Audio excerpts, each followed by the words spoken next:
Hello, everyone, and welcome back to Week 2, Day 2 here with the LCS. Before we get into our second game, I want to give a shout-out to our partners over at League Day, who are providing audio-only casts for our LCS games. If you're on the go and want to keep up with the action or trying to enjoy the LCS while incognito at work, be sure to check them out. It's a good way to make sure you're watching the LCS while you aren't actually able to use your eyes to watch the LCS. That's true, yeah. You could call it listening to the LCS. Well, maybe all of us don't know fancy words like you, Mr. Literal World Champion. Some of us just use the word watching very liberally. Liberally, yeah. I Nothing like wrong that, with that. You know? Potato, tomato. Exactly. Same Potato, tomato. That's our motto here on the LCS. Anyway, it's time for our second match of the day. It's FlyQuest going up against TSM. A TSM that was looking real good in week number 1, but then lost to the surging 100 Thieves yesterday. Yeah, I mean, 100 Thieves did smack him down, but maybe that's less of a condemnation of TSM and more of a, wow, 100 Thieves, you're looking really, really good. So, you know, I'm not down on TSM much off of that loss yesterday. I'm excited to see how they are going to bounce back here today against FlyQuest, who has been up or down. You know, they're 2-2 so far in the summer split. They had some really good games and some games where they got clapped. I mean, they got perfect gamed yesterday by C9. That does not happen often. And it does feel like a team, maybe more so than a lot of the others in the league, that are very dependent upon having a good start, right? And it's one of those things where it can be very difficult to actually play from behind, and they think that this team maybe is struggling with a little bit of in-game leadership or how to, you know, figure out how to play out some of these games when they do get into difficult situations. So what you're looking at, particularly here for this early game in FlyQuest, is making sure it doesn't fall apart before they really get a chance to get the car going, right? Absolutely. I mean, if you struggle to play from behind, well, you better not get behind. You better not fall behind. So it's one of those things. I mean, it sounds obvious, it sounds funny, but you compare and contrast to some of the other teams that also have poor early games. Like, look at Dignitas. How many games have they won from 5K down, right? You know, it just doesn't seem to happen as often for FlyQuest. They are a team that I think knows how to play from an advantage, but really does struggle to find those windows of opportunity to kind of battle their way back into the game. And that can also be a draft thing too, right? Yeah. If you draft less pick potential in your composition, well, guess what? It's a lot harder to actually find ways back in, because when you're down 4 or 5K, largely it comes off of hard engage, comes off of surprising picks and coming from unique angles. And if you're just drafting more of a straightforward composition that relies on flanks, you often can't get the vision to even pull those off. Yeah. Good drafts lead to good games. Bad drafts lead to Reddit threads. That's just how League of Legends works. Let's see how these drafts shape up here now. It's Renekton, Karma, Varus, Senna, Gwen, and who will the last ban be in the first half? Yeah, it could be Viego. We saw both Viego and Gwen banned in the first round of bans in our previous game. But no, it's the Akali. It's not Abadaga here again, but they don't want to risk anything even close to that. Paladage. Watching out. Okay, Lulu, first pick over here for the side of FlyQuest. So Lulu has been getting a lot of priority. I mean, Kog'Maw is coming back in. Lulu Kog is very good. I've seen some solo lane Lulu as well, actually popping up here and there. Has some decent matchups in the 1v1s and can also provide a lot of utility. You know, some really juiced up shields and speed ups to some of these other champions along the lines of the Jinx that we saw last game. So immediately, if I'm TSM, I'm already expecting some sort of a hyper carry style composition. It can work well to buff up junglers also. That can be your carry if you want to play more of like a mid-game Lulu focus style. Drafting alongside something like a Xin can be very, very effective. TSM, early Nocturne, that should be piloted here by Huni. He has been the go-to guy for this, and this is actually very similar to the composition already that they drafted. I think it was game 1 of the summer split that TSM played, where they beat TL. They played Rumble, they played Nocturne, they played Viego mid, I believe, in that game, and it was one of these 4 melee comps where it's all about going in. So TSM potentially has a chance to run back that trap that they showcased to great effect against TL. Okay, FlyQuest. I don't think this is actually going to be a Fiddlesticks lock-in. Udyr seems much more likely here, and they will pick that one up. So, of course, Lulu's pretty good at supporting him, able to make it faster, give him the extra shields that he needs when he runs in and needs to tank everybody. I do think, though, and I was going to say, as soon as that got locked, I'm assuming it's support Lulu, and it's going to be with a hyper carry, because it's not going to be that other option. I think if you want to go towards Lulu solo lane, you want to go with a more aggressive, kind of higher damage profile jungler like a Xin. So with the Udyr locked in, I was assuming Kog, I was assuming Jinx. That is going to be the play here. And TSM has been focusing elsewhere. They have not focused on their bot lane, so FlyQuest will have the opportunity to actually throw down some bans to try to protect what they have drafted for on that bottom side. Of course, TSM can look to attack this in different ways. They've already drafted some really powerful dive here. We are assuming that this is going to be Tristana for Lost. He has been the one piloting this pretty much every time. Power Evil doesn't really go to the Tristana. They could be mixing it up, but it is a champion that A, has good self-peel, B, can actually follow up on a lot of these engages. You can jump forward when your team is diving in, and I'm assuming that's what they really want to craft here. And she scales up to have powerful range in the late game, right? So you're not as vulnerable to that incredible Bio-Arcane Barrage range advantage that Kog'Maw has once he becomes that late game juggernaut with the Lulu supporting him. So second half of the ban's rolling out now. TSM removing the set, who is very good at sitting on top of Kog'Maw and making sure that anybody that goes after him has a bad time. So I understand the ban here. Yeah, it almost feels like a target towards, you know, a mid lane set or something along those lines. You know, oftentimes you want to play front to back when you're drafting these compositions. So you're thinking, okay, what would FlyQuest go towards that would really help round out that composition? Some engage, perhaps, some solo laners that are going to be able to kind of create that advantage. You know, because FlyQuest is sorely lacking in engage right now. Right. You know, I do think that you could go to a traditional tank in the top lane, but has just not really been popular. We've seen like almost no Scion, Ornn, anything like that. It's very bruiser heavy right now. Yeah, the bruisers are really just kind of smacking everyone down in the top lane, and a lot of tanks have very poor matchups into them where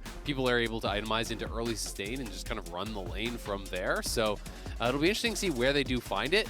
Set, Lee Sin, two of the options that do have some engage. Of course, it's not like hard engage per se, but a good flank can help to set things up.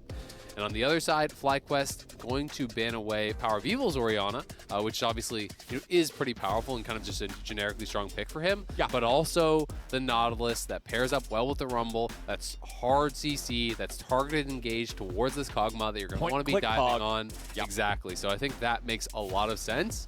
Leona, though, can accomplish similar things, and I think it's one of, if not Sword Art's best champion these days. He has been really, really proficient on it, looking very confident with his engages on this champion. I mean, Johnson already just has so much stuff to deal with, and maybe FlyQuest won't actually draft engage of their own. When you are looking over at TSM's comp, you know they want to go in, so you can take the other option of just saying, all right, we know you're going to come to us. We're going to draft champions that are good in these short-range skirmishes. If you are attacking into us, if you want to dive onto the Cog, you've got to fight through Viego, you've got to fight through the Udyr, and we're going to find out what the top lane would be. Again, could still be Viego top as well. It could, yes. I am expecting it to be mid. It seems to be much more popular these days, though, so we'll find out if it's going to be any sort of a curveball, but... Ooh, okay. The Sylas. Okay, and again, some good ultis to steal away here. Yeah, and very likely it will be Sylas mid, Viego top now. Of course, you can flex this pretty easily based on the matchup if there is something you're trying to avoid here. We'll find out what the final pick is going to be for TSM, but essentially zero engage over on FlyQuest side, right? So this is kind of what I was talking about, like one of the things where they really struggle to come back in games. Guess what? This is another draft. If you fall behind, how are you supposed to get a pick, right? Yeah, like you just don't. You're not gonna do that. So you need to play this composition, you know, from a position of power. If you're playing from ahead, if you're first to the objective, TSM will engage onto you. You can take winning fights, but if FlyQuest fall behind early, they don't really have a lot of comeback mechanics besides like, all right, turtle in the base, pray Kog'Maw carries us late. Whereas TSM have some pretty aggressive lanes. You've got Leona, Rumble, Nocturne, all flying in there, starting off the fights. You've got double marksman to back that up. We saw a nice segment from Primal and Dash earlier on the desk talking about Power of Evil and his Lucian and, you know, some of the ways that they've utilized it or failed to utilize it. You know, something I personally would like to see and that they talked about as well is just kind of aggression from the Lucian. If you're going to pick for a Lucian, support the champion. It really is a champion that can dominate lanes, can excel when playing from ahead, but you've got to be willing to play aggressive to get the maximum advantages, right? And you have to have your team playing around you to play aggressive and not just be running it down. Yes, sir. And so we want to see Sword Art roaming up there. Tristana is a champion that can stay relatively safe. You have self-peel. You know, get Sword Art up towards that mid lane. Get Spica supporting PoE as well so we can play aggressively, so we can make the most out of what will be a range versus melee matchup, extend the advantage, and really take over a game. Because it's been nice to see Power of Evil kind of expanding the styles that he is playing. We saw Viego game 1. He's picked up a couple Lucian games. It's not just like control mage duty, because to be honest, that's not really that strong these days. So he's got to expand And love to see TSM supporting him in doing that, and want to see it in game 2 with how they support him in the lane. Alrighty, let's see how it shakes out here. And let's see if FlyQuest can contend with TSM. You've already pointed out the draft feels strong if they're ahead. I mean, Kog'Maw just walking up with all that range, all this protection. Yeah. It's like this massive fortress just moving towards you. But if the fortress ain't that massive, man, all of a sudden it's just a trailer coming towards you. And, well, there's not much that's going to do. Build a castle, but you forgot to put in the door, so they just kind of walk in. Yeah, everybody's just having a great time. There's no moat, there's no drawbridge, there's no walls, there's just a house. Yeah. And the house it's not going to do too great if it doesn't start off on a strong foundation. Johnson also with the cleanse here up against the Leona. You always expect to see that sort of an option against this champion. FlyQuest will walk towards that enemy jungle, but they don't want to overextend here, as Johnson is staying very, very safe here in the bottom lane. He definitely is, and he has to, given that his team showed on top side and cleared out a ward, so you know the counter invade could be coming. Don't want to do anything too crazy. I thought they were going to commit more to an invade. I always do like to see teams actually trying to, suss out where the Rumble is starting and try to commit to taking away some of the camps, because Rumble has a very weak level 1 as far as, not as far as the clear goes, but as far as actually PvP combat. You have to spam W, right? Like, you're going to fight him at level 1. Once you go, hey guys, I got my shield and I'm going to run away. You better be scared. It's not the most intimidating thing, but it looks like this time around, FlyQuest won't find any way to interfere with Spica's start of the clear. So, hey, he's off to the races. Yep, and fair enough. I mean, TSM has a really strong level 1 as well. It's not as though FlyQuest would just stomp him in a fight. If everyone shows up, I think that Leona, Tristana, Lucian, all very proficient at these level 1 plays. Down here on this bottom side, it's so much when you're playing Lulu Cog about your windows of power. It's pretty much all about your W cooldown for Kog'Maw. When that is up, you shield, you walk forward, you try to get as much poke as possible. Exactly. And then you have to be really careful about the windows where it's on cooldown, because the cooldown is very long early and your power is extremely low. Ooh, don't like Licorice really going back in with that Fear Tether about to proc, but does end up making the trade okay.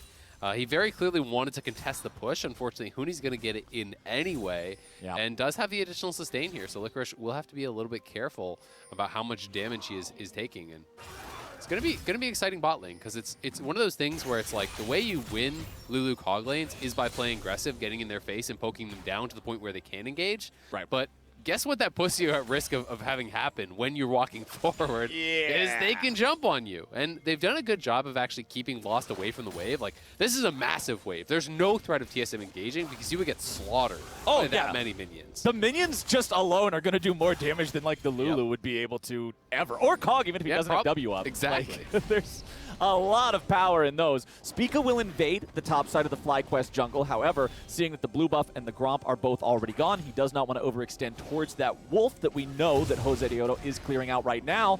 But with Jose walking into the top side river, he will not be there in time to fight for the crab. Oh, and now they're going to be a little bit worried about a potential dive. Boy. Jose is concerned about this here, too. He is moving quickly up there. Now it's just a question of, can FlyQuest actually get back to the tower? Okay, they're going in. Viego's about to die here at the very start. That was not what they needed. Flash over the wall from Spica is too late. TSM, they end up losing both, and it works out for FlyQuest. Nicely done. The TP huge there from Palafox. No counter TP coming through from Power of Evil. Would have been kind of far back onto one of his minions, so perhaps didn't feel like he could actually have an effect in that fight. And this does again allow FlyQuest bot lane to get aggressive here. They see everyone scrapping on the top side. They're going to go in. But though FlyQuest come out ahead, it's not as much as you would expect with the 2-to-1 kills, because Viego's losing all the farm, right? Yeah. He's getting zoned off early. He's also down on health, and he's already level 3. So to be honest, Licorice went this too early. Yep. He would have had to wait a little bit longer. Of course, if you wait too long, then the TP comes through, they just back off, and you wasted your TP. So he did have to commit to the fight. Unfortunately for him, he loses a lot of farm. Palafox, though, will be able to pick up some of that. You can see the CS advantages are going to be pretty nice for the TSM solo lanes. Power of Evil not moving and in playing in an advantageous matchup. Not only is he already 12 CS, 2 full waves ahead, he's got more to farm. So the minion advantage will be big, but you love to see how FlyQuest's bottom lane is playing this out. It's not resulting in an enormous CS advantage just yet, but they are showing that Cog Lulu is not just about the late game. It's actually a very powerful 2v2, as long as you know where the jungler is. Because when you're stepping forward for these types of aggressive plays, again, you're really at risk of being engaged upon. Yeah, if they end up having Spica there at the wrong time, things just go very bad, very fast. Power of Evil getting jumped on here by Palafox in the mid lane. Now, of course, despite the fact that Power of Evil has this farm advantage, despite the fact that he's built up this extra money in terms of just being here for more waves, he hasn't shopped yet. His opponent was able to go back to base, shop, come back. He's got the Kindle Gem, he's got the level 1 boots, all of that. Power of Evil's still sitting here on Doran's Blade and a cookie. So his trading's not going to be the most effective, as Huni is pretty far forward here. Going to find himself in the middle of 3 different players from FlyQuest. He's already dead. The TP comes in from Power of Evil, but it's not in time, and Huni just gives over some free money. Yeah, Licorice, this is not good. That was not a fan of that one, having to flash out there, just staying around too long. Yeah, I think he just kind of underestimated how much danger he could be in, and now they can actually set up a dive. They're TPing in on him. He's low health. He's being pushed in on. Huni may be close to level 6. If he hits 6, Licorice is for sure just dead. Oh, but Sword Art's now in trouble. He's the one getting jumped on. Palafox with the stolen Leona ulti from a level 4 Leona. That feels the worst, but it doesn't feel as bad as this. Spica grabbing another kill on Licorice, and look at all the minions he's going to lose now, too. That is brutal.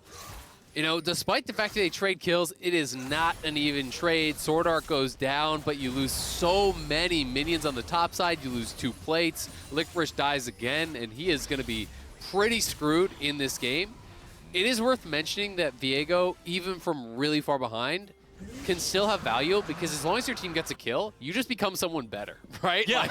Like, you're just a sack of garbage at this point, but if your team can kill off someone that's, a Lamborghini, well, all of a sudden you're in the driver's seat, baby. It's called a garbage can, not a garbage can not. Even if you're having a bad game, it don't mean that you can't climb out of that positivity to the game. Exactly, my friend. There's that world champion mental we're talking about. That's what we're talking about. So Licorice has quite a hill to climb here in this game, but we'll see if he can make that happen here with the rest of the team. They have secured the first Drake for themselves now as well, so 1 Infernal Drake to nothing. You can see the levels up on the left side of your screen right now. It's Palafox and Power of Evil at the top there. Licorice pretty far down, but still has the level 6, which is very important. Not only does it give you the extra execution and dueling power, it's also an escape. Yep, he's got some nice shoes. He's got that going for him too. All right, well, here's that earlier pick. Sword Art trying to match the roam. He knew that a lot of people were heading up towards the top side, so they do get this kill. This is off of, a longer sequence of plays. The initial play was very good for FlyQuest, where Palafox is on the roam up. They catch Huni out. But then Licorice just stayed around too long. I think what his read was that immediately after they got a kill, Spica would be retreating to his jungle. Power V will be heading back to mid lane. It was a poor read, so he lost not only his flash, but he lost about 60-70% of his health trying to get back to the tower.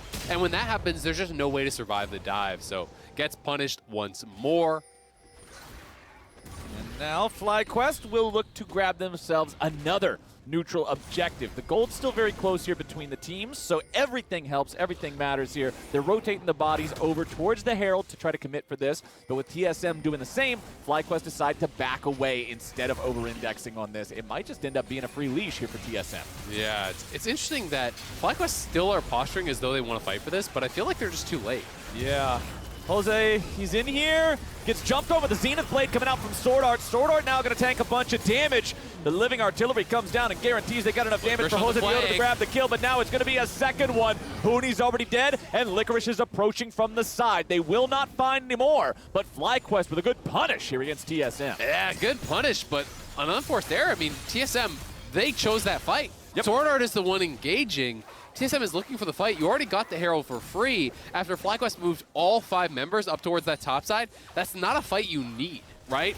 Just back it up, take your free win, continue to farm, continue to press the advantage. Instead, FlyQuest are gifted a fight there. They're going to get plates on the top side as well. And, I mean, Palafox is getting mighty scary here. He's 3-0-3. Jose Diodo is as well. These guys are really getting very strong at this point.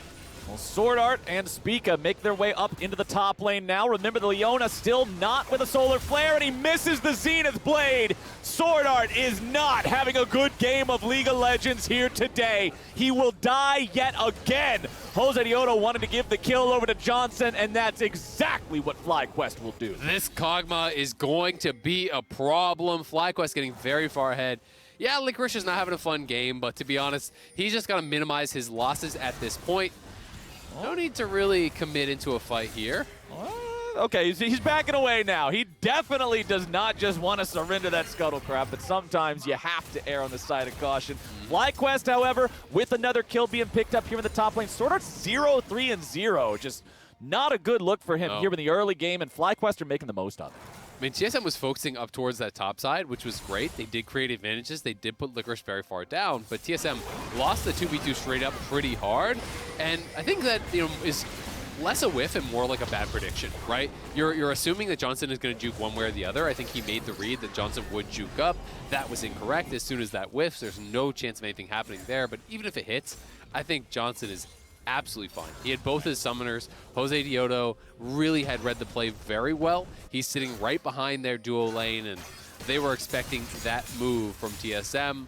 They anticipate it, they answer it well, and FlyQuest are looking really, really good in the early minutes. And I like seeing that, especially considering the state of the game they played yesterday, right? Yep. You touched on it. They got perfect gamed by Cloud9. That's one of those situations where you can't just do a quick 20-minute VOD review and be like, okay, here's what went wrong. There's a lot of things going wrong there, but they're bouncing back wonderfully here, except, Caster cursed it. I'm sorry, poor little Lulu. Spica grabs the kill, and TSM will get their third one of the game.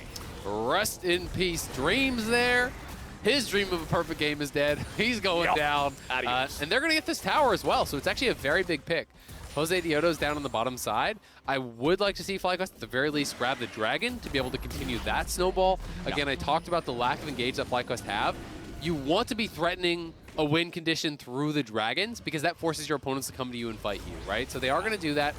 But it does mean for TSM a lot of gold back their way. I mean, this gold is going to be basically back to even, and it was very significantly ahead for FlyQuest. But the kill, the tower, they're almost even going to get the tier 2 here.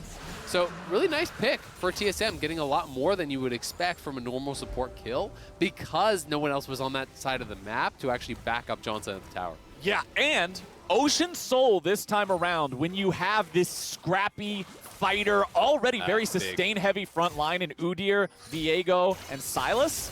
There's so much survivability. Grievous Wounds, if it wasn't already demanded just against the composition and the champions themselves, if they get close to an Ocean Soul, it must be online. I mean, I think it's demanded already, right? You've got Silas with Conqueror. You have Licorice, who's going to be going, it looks like probably Blade of the Rune King or maybe Shield Bow first. You can see already a Vamp Scepter in for Johnson. Like, there is going to be a ton of sustain in this, plus the threat of the Ocean Soul. So I do think it's worth someone taking a pit stop to be able to grab an Executioner's there early on. Even just the Kingslayer heal being cut in half can easily be the difference between a kill or not. Licorice here, maybe going down again. They're sneaking around on it. Okay, Hooney's jumping in. Licorice has to use ulti and the flash to get away. He will survive this time, but it is very, very costly. It is a costly retreat, and there's one thing that you can do. You know, there's that little kind of frame of immunity, I believe, when you're going into the Viego ultimate. I have seen people actually just wait a little bit, and you can time that to immune the Nocturne Fear, I do believe. So that is one of those interactions that you can sometimes try to go for, hold on to the flash perhaps, but feeling he needed all of the distance that he could create. The Equalizer was behind him, so he used the ult. He has to flash over the Equalizer as well. A nice little play here for TSM. They are definitely not laying down in this game, though it is being dictated by FlyQuest. Going to be interesting to see if they feel like they're in a position to fight around this next dragon, because Spica is very, very strong. I'm not sure how close he is to 10. I doubt he'll get 11 before that dragon, but if he could, it would be incredible for them to be able to have your strongest member on that rank 2 ulti. Plus, it goes back to the compositions and what you were talking about them earlier, right? Jose Diodo going in for the bear slap here on the enemy AD carry. Immediately has to run away because the numbers are not in his favor. But yeah, when you're looking at the compositions, even though FlyQuest has a gold advantage, again, unless FlyQuest is first to the scene, what are they supposed to do? Just run in and face check and hope it doesn't go bad with Leona ready there to make the pick, with Rumble ready there to drop the Equalizer? It's a pretty tough task. It is, right? And you can try to circumvent some of the issues by saying, all right, Udyr, you're tanky. Lulu, speed him up, shield him up, face check the brush, right? But it's still very, very dangerous, especially against a team that has this much damage. If you face check in at Leona, even Udyr could get burst down. So FlyQuest want to be dictating the pace. They are doing so, looking to take another Herald here. The second one less valuable, but what I have liked is the evolution where some teams are just taking this second Herald and using it less for the turret damage and more for the pressure of the third dragon. If you already have the first two, you grab the Herald, you utilize that to try to threaten. Oh, you're in trouble. Boy. And remember, he doesn't have the flash. There we go. He uses the ulti to escape, but they just have too much manpower down here. Speaking of using the flash to get away from the turret, make sure it's not a 1-for-1. This is what you want to see from TSM. When they are a little bit behind like this, you want to see the playmaking. It's exactly what they're doing. They continue to bully Licorice, continue to try to keep him out of the game. I mean, Licorice has been playing weak side and has made some mistakes that have put him further behind than he needs to be. So FlyQuest, though, going to drop the Herald early here, not going to use it for the third dragon because they see a great opportunity now. Yep. They will crack this mid lane tier 1, and they will move up towards this top side to try to secure some vision as Palafox is pushing up on the top side, so they're going to grab 2 towers off of it. They do lose 1 tower and the kill, so it's not too bad of a trade for TSM, but again, it's going to become about this next dragon. If FlyQuest can really press the issue here, get the vision set up, that will be huge for them. Because TSM right now is the ones with way more vision on that side of the map. If you look at the FlyQuest bottom jungle, there are like 5, 6 wards from TSM here across. That's a bunch of TSM wards. Yeah, they got to clear this out, and you got to start early, right? The dragon's up in 55, but around a minute is where you want to go into your own jungle, clear out this early vision, move forward, start kind of creating these multiple lines of defense from which you can then face check forward in towards that pit. Yeah, and you can see, even though Dreams just used the sweeper there, they still didn't get the wards on the back side of the red pit. They didn't get the one in the brush next to the Raptors either. So that vision still standing tall here for TSM. And it does mean potentials of a TP flank less relevant due to the composition because Lucian doesn't want to flank and Nocturne doesn't need to. He just kind of ults in anyway. But it is always a concern to have that extra vision there. Okay, bit of an even trade between Licorice and Huni up here in the top side. Licorice does have that Blade of the Ruined King. You already touched on it a little bit earlier. We've been seeing more defensive builds for Viego in general in pro play compared to solo queue. Not as much of the Kraken Slayer, Blade of the Ruined King, more of the Immortal Shield Bow and defensive items, but Licorice just going for that defensive, or that offensive, drain tank power of the Bork in the 1v1 there against the Nocturne. And it's great in the 1v1, but it's just kind of a question of, like, are you too far behind to actually make anything happen in the 1v1? And that's the read you've got to make. TSM, though, going to be starting up this dragon here. If FlyQuest wants to fight, Licorice has got a TP pretty much now. And okay, I mean, the TP's coming in, but it feels a little bit late. They're already grabbing the dragon to the side of TSM. Goodbye, or not quite. Jose Dioto staying alive thanks to the wild growth coming out there from the Lulu. Licorice looking for an opportunity to engage here on the flank. Finds a little bit of damage onto Huni. Remember, that Blade of the Ruined King is very good against these health-only builds of Stridebreaker and Sterix like these bruisers like to build. But hey, it's not enough. FlyQuest was not there in time despite the TP, and TSM does a good job stopping the Drake stack. I mean, it's kind of just the worst of both worlds, right? You know, when I look at, do you challenge Dragon or not? There's 2 appropriate responses. A, be there on time and fight it. B, don't come at all, right? Yeah, do something else. The worst is the middle road, where you kind of show up, so you're not really pressuring the side lanes, but also you're not really fully committed to the dragon, so you're kind of late.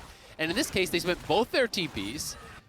They arrived after the dragon's already killed, and they get no kills, and they get nothing done on the side lanes. So, you know, that is the kind of waffling on plays that can really punish a team, and something that FlyQuest clearly needs to work on. You know, their comms aren't always on point. I mean, they've been dictating the pace of this game. They grabbed the first 2 dragons. If they wanted to fight, they need to be there, because getting that 3rd dragon now would have been threatening a win condition here at like 23 minutes, right? Yeah. That is really terrifying. The fact that they give this over means TSM has all the time in the world, and they can continue to look for these side lane picks that they've been getting very consistently. Okay, TSM moving into enemy territory yet again here. Palafox walks it off, does have the stolen equalizer. Wants to bring that one down, but TSM can just walk away from it in time. It doesn't look like FlyQuest will be able to grab anybody here, or maybe? Okay, but TSM's ready. They got the counterattack already prepared to go. The stasis will keep Palafox alive, but he has to flash away. Here comes Huni over the wall, but Huni's all alone, and Huni's down. Palafox is on a rampage, and TSM, man, this game has had a couple of these moments for Huni. What are you doing? You can't be going in that crazy. Yeah, Palafox, they thought they caught him, and they almost had him down, but he had the stasis available. He stays alive with that stopwatch that is so valuable because he's got a huge bounty right now. Oh, and there we go. Nice secure on the red there with a smite from Jose. FlyQuest with that pick on the enemy top laner means that now they have control here for the next 10 seconds or so remaining. It's still only 19 minutes into the game. Death timers aren't terrible, but here's how it started with the stolen equalizer. Yep, the stolen equalizer got dropped down. Honestly, not that threatening. It looked like it was going to be just a full disengage. Yeah. As we're back to live. Oh, no boy. stopwatch now. Okay, there is no way out this time around. He nearly takes Spica with him, but close doesn't count in League of Legends, I'm afraid. Absolutely not. And that is huge because that's Tristana who gets the shutdown there, and that is the strongest member off the map right now for FlyQuest. So getting Lost back into it. Lost is very far behind. He's over 40 CS down, and Johnson had a kill plus more assists. So him getting that big shutdown of like 800 gold pretty much closed the gap. Also, one thing that I do want to point out here, because it's not even the norm anymore, after so many nerfs to Kim Tank and the active was down to 40% move speed, a lot of junglers have opted into the Frostfire Gauntlet instead. Jose Diodo has decided to do the Kim Tank build this game. I like this choice because it's more of a go button in a composition that does not have one. Exactly. I think you hit the nail on the head there. It's when you're playing comp that really has no options to engage, even if it's not as powerful in most situations, it can be valuable to get that little bit of speed up. But we're also kind of seeing the nerf showcase here, to be honest with you. A lot of times he's popping it, he still can't really close the gap, right? The move speed is just not that insane anymore. Either way, FlyQuest, we'll see if they want to challenge for this next dragon. Still a slight advantage. They have very good scaling on this composition. Pretty strong front line. Cog Lulu is really going to be starting to come online. You can see the 2 items are completed. Oh, yeah. So.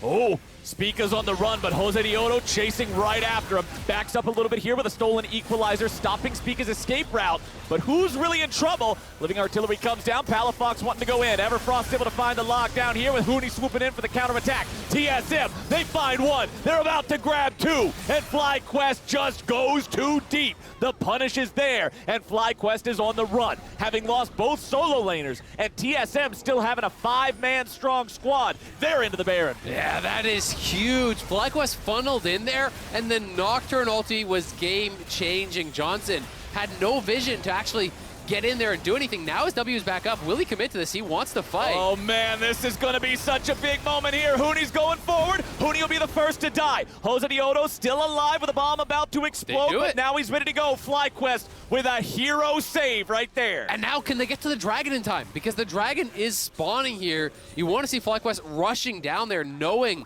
that these bases are going to have to come through. They are going to be heading over to the dragon pit there.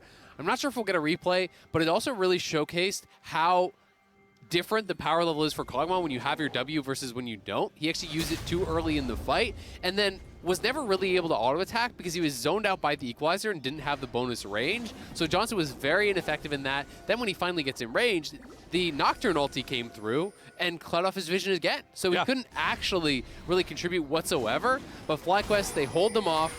Here's the initial play. So the W is used just then, right? So it is now on cooldown.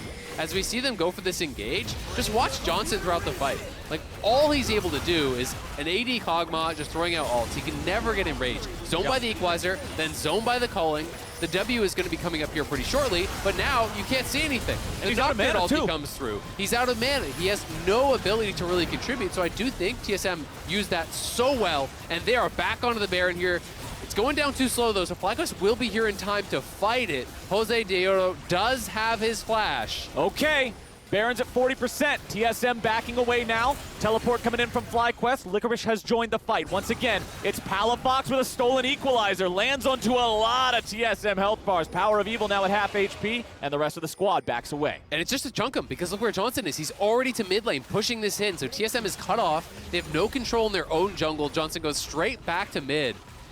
Really nice set of plays there, back and forth. TSM using their solo laners, using the jungle ultimate as well, zoning with the culling, zoning with the equalizer. You've got to keep Kog'Maw out of fights, because if Kog'Maw is free firing, you're losing. That's pretty much just the way the game works, and we saw TSM manage that very well.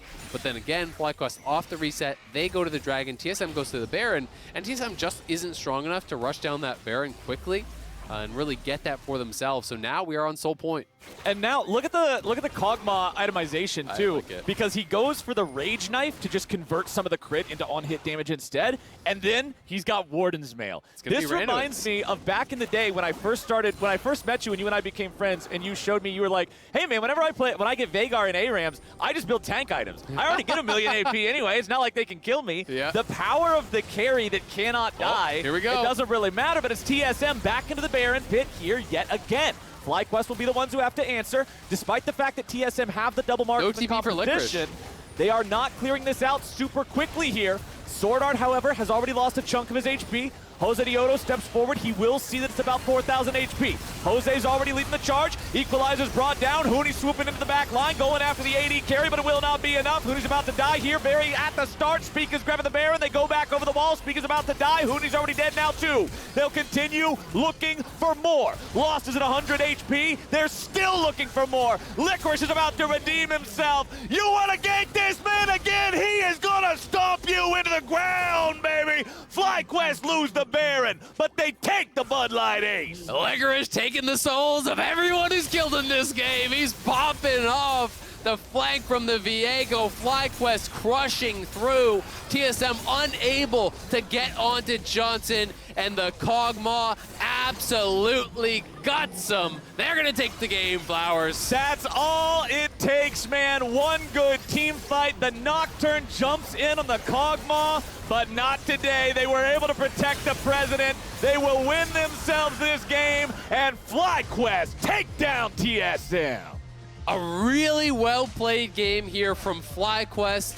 Such an important win, even just for morale after yesterday, getting perfect gamed. They come back, they crush through TSM, putting them to another loss here on this second week after their incredibly hot start. Yeah. I liked the draft, and I liked how well we actually saw Johnson, playing in that bot lane on the Kog'Maw. Him and Dreams looked really good, playing aggressively, taking advantage of the fact that TSM wanted to focus Licorice in the top side.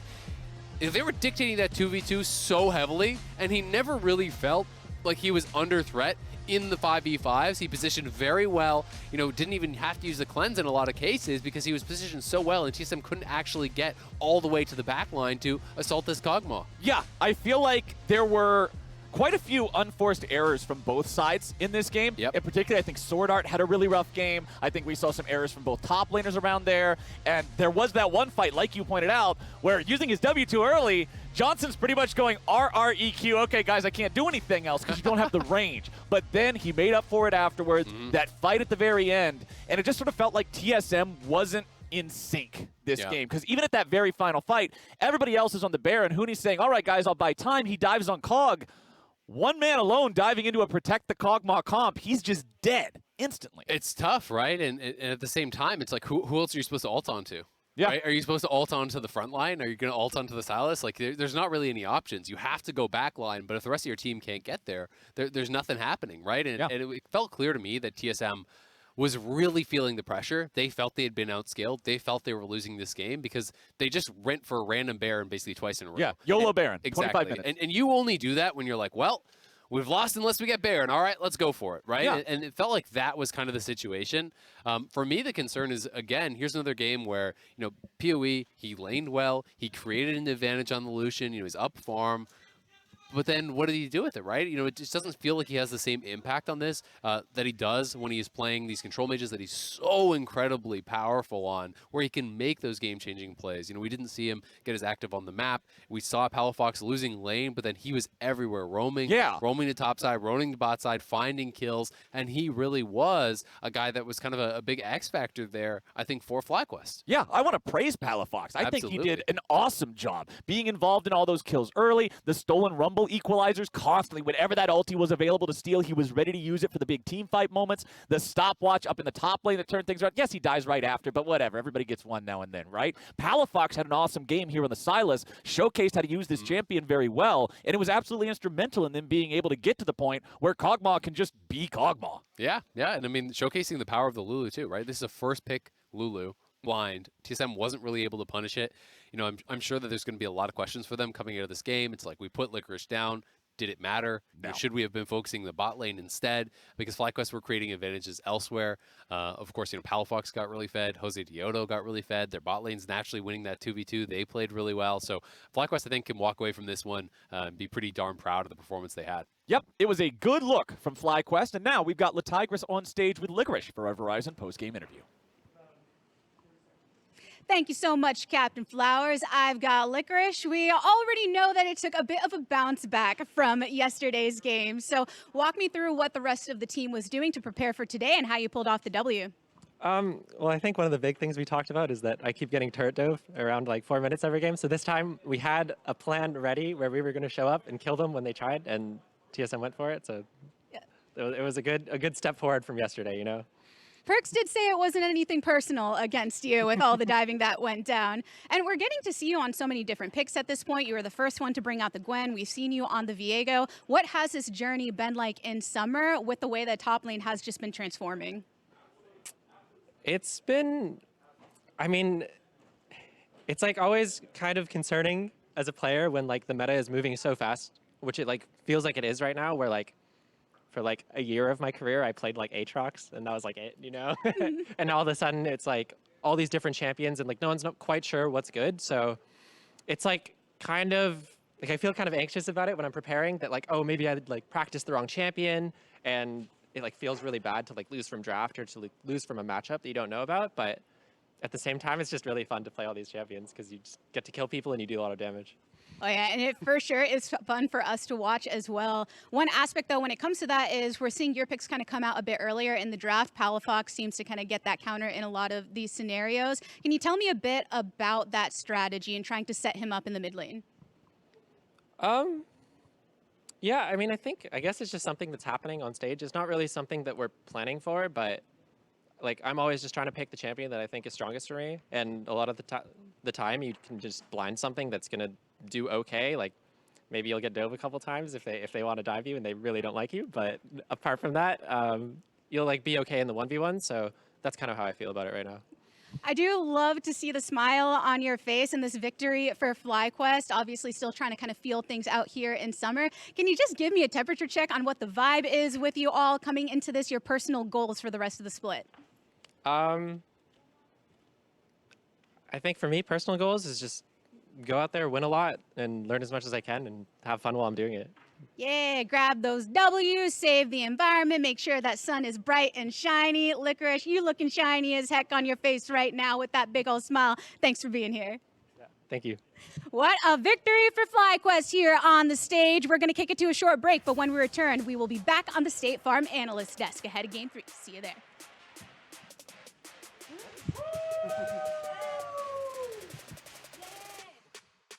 It all comes down to this one last dragon fight to call the whole game. Boom! Look at the damage on the wombo combo. All 5 enemy players down. GG!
Welcome back to the State Farm Analyst Desk. FlyQuest with an incredible bounce back from being perfect gamed yesterday to taking down one of our top 2 teams in the league in TSM. But we are first going to talk about this game from TSM's perspective because serendipitously we had done a segment just before it all started about TSM's usage of Lucian and Kaizen. They pull it out on stage again, and unfortunately, it doesn't net them a victory once again. Yeah, and here's the sad thing about it is that I think from a macro perspective, they were trying to do more with the Lucian pick than we had seen before. We saw Spica on the Rumble, getting aggressive, getting in the enemy jungle, looking for opportunities to ward, to create vision, and then go for dives top. And we saw that PoE was producing an advantage, but then they started to throw that a little bit away with some coordination issues and individual misplays. And I think, one of the things I noticed about the initial dive is that they ended up having Licorice go mid, and then were able to basically mitigate a lot of the lead that PoE would have been able to get there.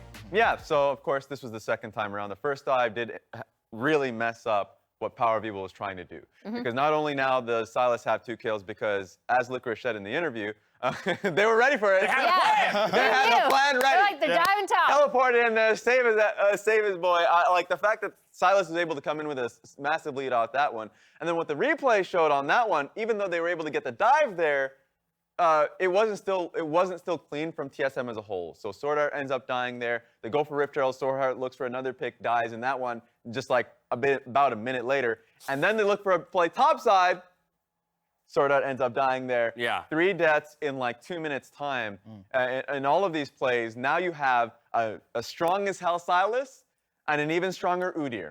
So now your mid jungle, which is supposed to be the strength of Lucian, if much later on in the game when Lucian's on side lane, you want to be able to send your support jungle up topside and be able to ward for them. They had made the attempt. Like 14 minutes in the game, they made that attempt, but the problem is they had to give up the vision because FlyQuest were just stronger in that area. Right, and while we talk about misexecution, right idea, misexecution for TSM, it was that plan that FlyQuest came into the game with, which allowed them to kind of create the advantage they would need to stifle the Lucian pick and ultimately pilot this one to a victory. Absolutely, and I think FlyQuest really abused TSM's lack of coordination. In this fight, we saw Huni go in first.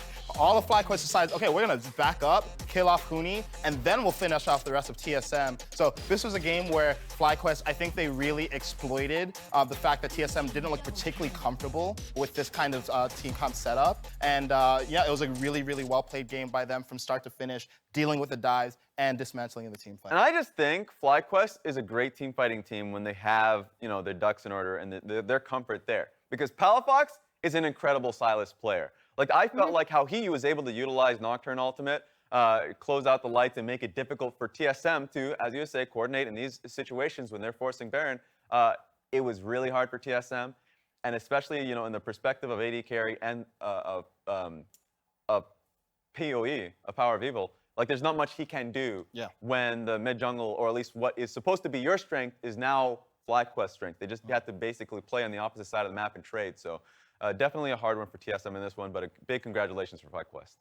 I mean, at the end of the day, too, I feel like we were talking a bit about this off camera while watching the game itself. Every time we watch TSM, and this has been something that has been pertinent to them throughout the entirety of the organization's history, it feels like they are at their best when they're capitalizing on their opponent's mistakes. We only had about one of those moments throughout the entirety of the game because FlyQuest here, we see yesterday's.